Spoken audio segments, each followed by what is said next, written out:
The Assembly will hear an address by His Excellency Abdullatif Jamal Rashid, President of the Republic of Iraq.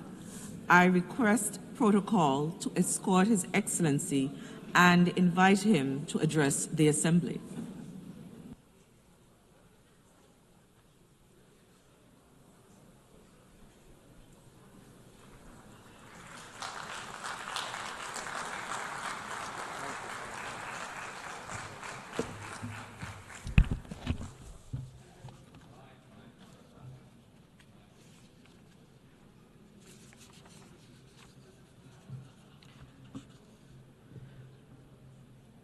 In the name of God, most compassionate, most merciful.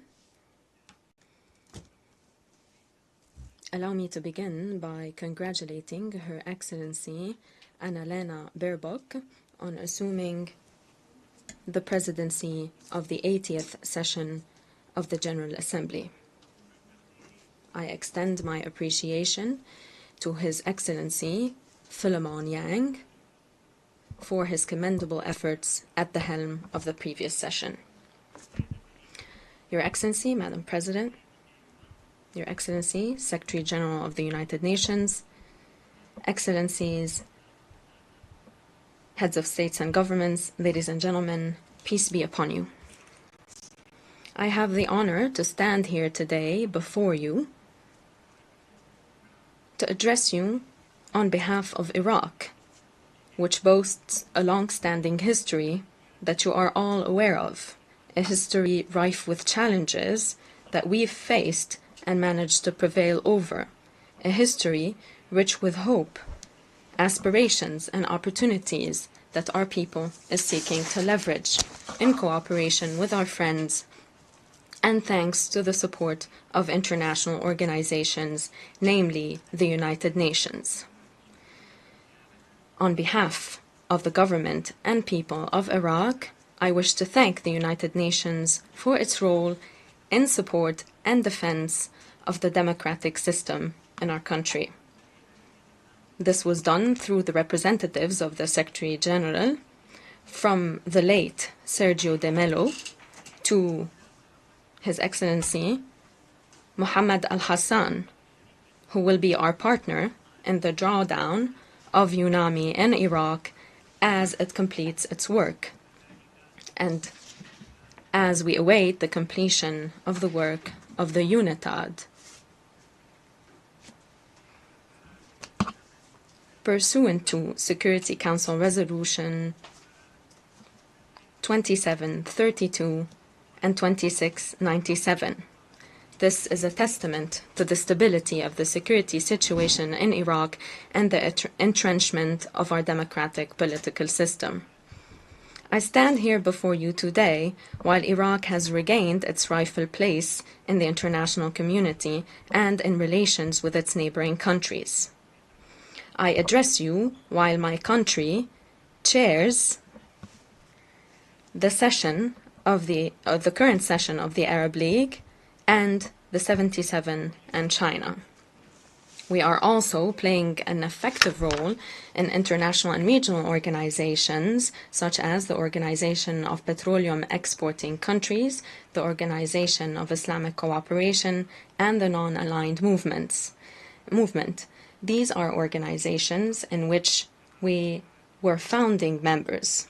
This also holds true for the United Nations, whose charter we've signed upon its establishment, and we stand ready to play the part of the intersection between East and West. I would be remiss not to extend my sincere thanks to the United Nations, which has supported our democratic milestones in Iraq, including local and parliamentary elections, whose 7th iteration we are preparing to hold in the coming weeks. We pursue this to ensure the peaceful transition of power and the establishment of constitutional institutions. We have become a beacon of hope thanks to the great sacrifices our people has conceded with great resolve to ensure coexistence and respect for pluralism, contrary to the repressive regime that formerly ruled Iraq. And as the guarantor of the Constitution, I'm cooperating with the judiciary as the safety valve of the democratic system to hold free, fair, and transparent elections to ensure neutrality and equal opportunities to candidacy and parliamentary representation. In this regard, Iraq has responded positively to the UNGA initiative launched by the Secretary General to strengthen the efficiency and effectiveness of our organization. And Iraq stands ready to discuss the potential hosting of United Nations regional and international headquarters in Iraq, based on the cost efficiency plan established and in accordance with the United Nations right for usufruct or in exchange for symbolic rental payments. This reflects our commitment to international cooperation and to play our part in strengthening the United Nations. Iraq has triumphed over the threat of terrorism, and today we look forward to wiping out the last vestige of this barbaric terrorist attacks. We rely on the unity of our people and the establishment of development plans to heal the wounds of the past and pave the way for a promising future, which relies on the steadfast national will of our people and the international community's support. Terrorism is but one scourge, even if it takes on various slogans and manifestations. It therefore should be countered comprehensively without any distinction as to its forms. We reiterate the need for the international community to implement all relevant Security Council resolutions, namely Resolution 2178, 2396, 2462, and 2331. We underline the need to hold accountable those who support terrorism through funds, weapons, safe havens, or media outlets, and those who allow the transfer of terrorists. We pursue our efforts for the return of displaced persons to their homes following the liberation of our territories from the scourge of terrorism. This requires international support and concerted effort in various arenas to ensure the reconstruction of liberated areas, to provide housing to displaced persons and services to them. And the most important is to ensure, or to reassure all components of our community, those who have suffered genocide, enslavement, and displacement, such as the Yazidis, the Christians, and many more, that this will no longer be repeated, and that perpetrators will be held to account through international cooperation and once justice is served. And this will protect our diversity in Iraq, so as to ensure that our citizens remain in our country on the land of their fathers and forefathers. We've kickstarted the dismantlement of camps inhabited by families of terrorist operatives to ensure their repatriation, their integration, and their rehabilitation. This requires international cooperation, since this file constitutes a threat to the security and stability of the region.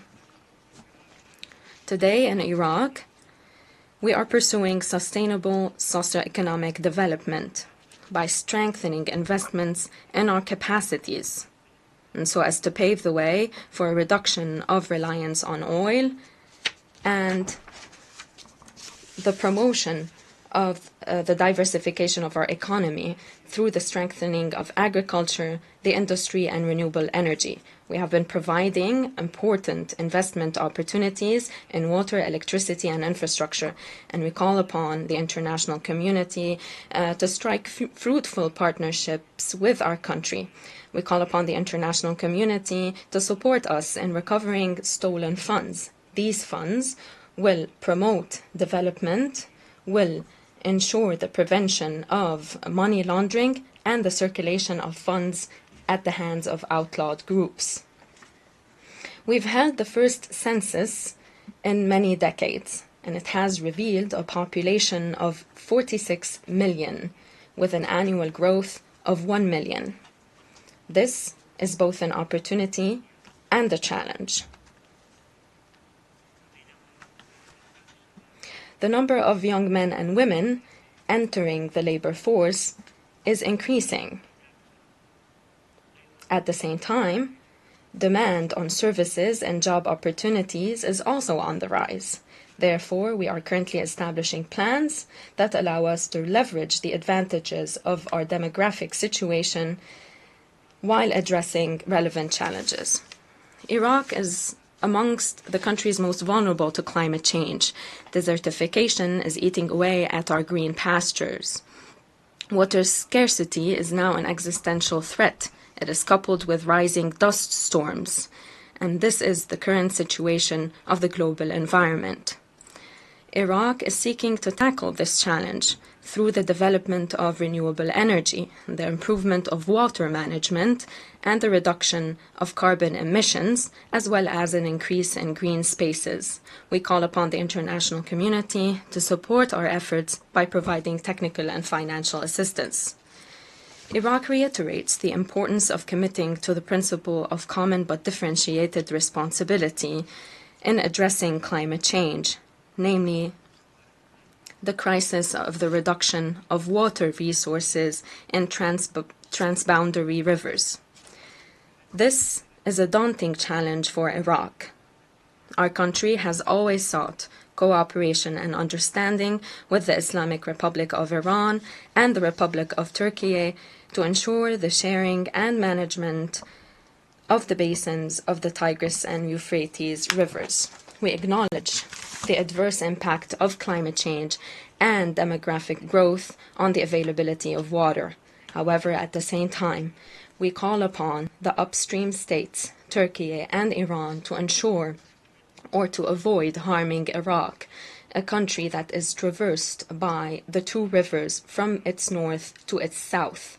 This is a lifeline for the stability of its people and for our economy. It is also the source of our great civilizations. Reduced water resources will bring about damage to our environment, to our human capital, and to our economy. It also adversely impacts the diversity of our culture and people, especially in the deltas of the rivers to the south of Iraq.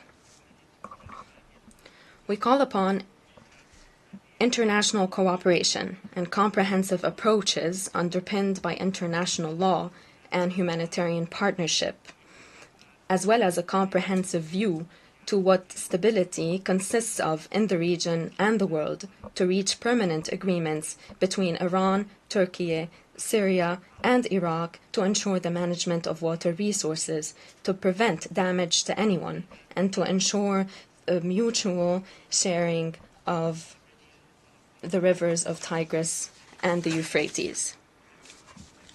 Excellencies, ladies and gentlemen, the Palestinian civilians are beset by killing, starvation, displacement, and the destruction of infrastructure and state institutions. This is inhumane. It is a disgrace for humanity. Therefore, this must end. This must end.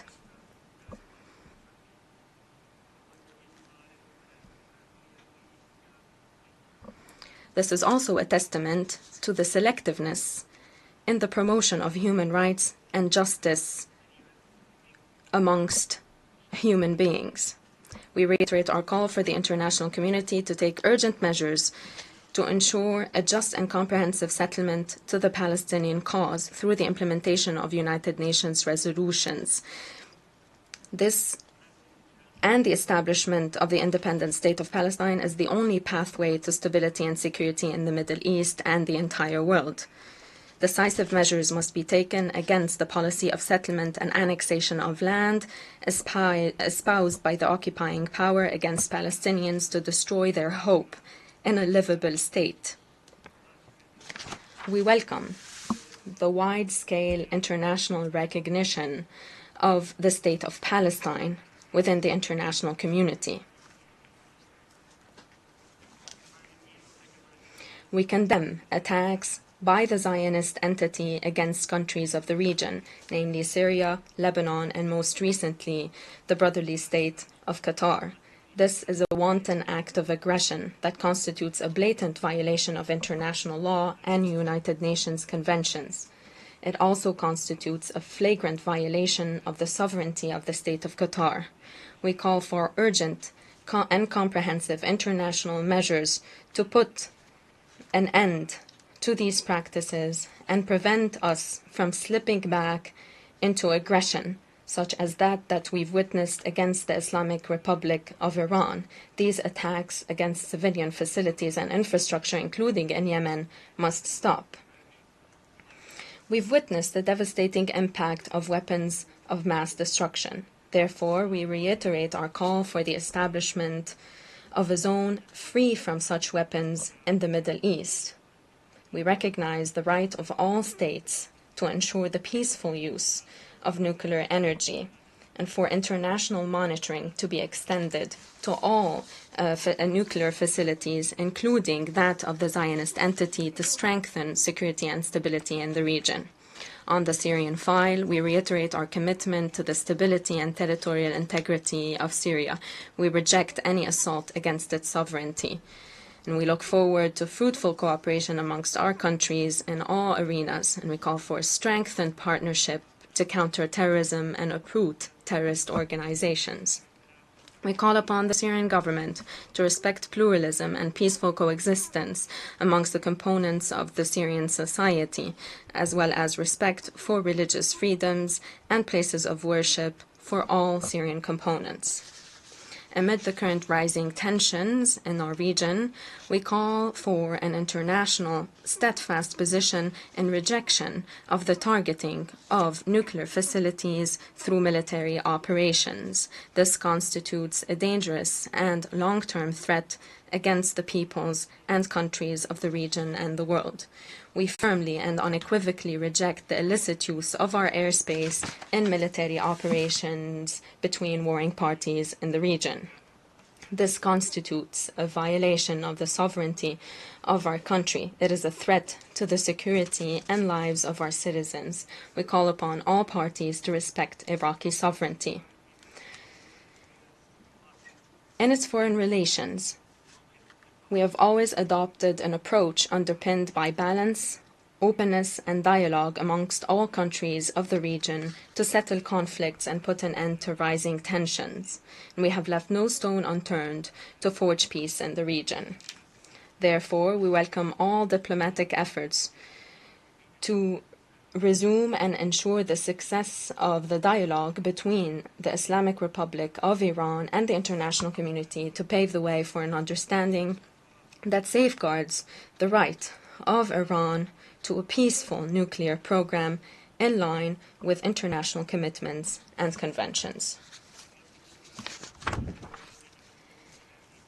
Iraq underlines its full support to the peace process in Turkey and the decision by the Kurdistan Workers' Party to lay down their arms. We look forward to a political and legal framework that can pave the way for a peaceful political process for all in Turkey, and this is the only means to achieve stability and security in the region. Based on our experience in Iraq, we consider that commitment to democracy and the promotion of human rights is a fundamental safeguard for stability in the region and the world. However, this commitment must encompass all systems and must avoid any double standards and selectiveness in addressing injustice and oppression. It is important to strengthen democracy against corruption that undermines the freedom of our citizens, putting pressure to bear upon them. This calls for further cooperation between states and governments to counter corruption, money laundering, drug trafficking, and various illicit financial and economic practices that jeopardize stability and security in the world. These sow division and strife and trigger civil wars. Following 2003 and in the past 2 decades, Iraq has been firmly committed to its principled position, namely good neighborliness with the brotherly state of Kuwait. We have strengthened our bilateral relations at the political and socioeconomic levels. And with great determination and resolve, we've sought to address lingering issues with the state of Kuwait ensuing from the behavior of the former dictatorship. We have honored our international commitments vis-à-vis Kuwait, namely regarding reparations and borders, and we've made strides in tackling the file of missing persons and the archive. We look forward to forging positive and sustainable relations with neighboring countries. Those are to be underpinned by regional and economic integration and sustainable transportation projects. Excellencies, ladies and gentlemen, Iraq's message is clear. We are not calling for sympathy, but rather partnership, a partnership to heal our land, to secure our rivers, to safeguard our security, to empower our youth, and to ensure the unity of our region instead of its division. The Middle East has witnessed enough war, tears, bloodshed, and grief. Many opportunities for peace and dignified life have been lost. It is high time to end this urgently and to forge a new path for peace, justice, and cooperation. Iraq is willing to walk that path and to support those who will join it. The peoples of the world, namely the Middle East, look to the United Nations as the last remaining pathway for peace. And they wonder, will it act or will it look the other way? Will we live in a world where international law, human rights, and justice prevail, or will we slip back into the law of the jungle, a disgrace to humanity, one that stokes the inferno of hatred, cruelty, and chaos? May the peace, blessings, and mercy of God be upon you. On behalf of the Assembly, I wish to thank the President of the Republic of Iraq.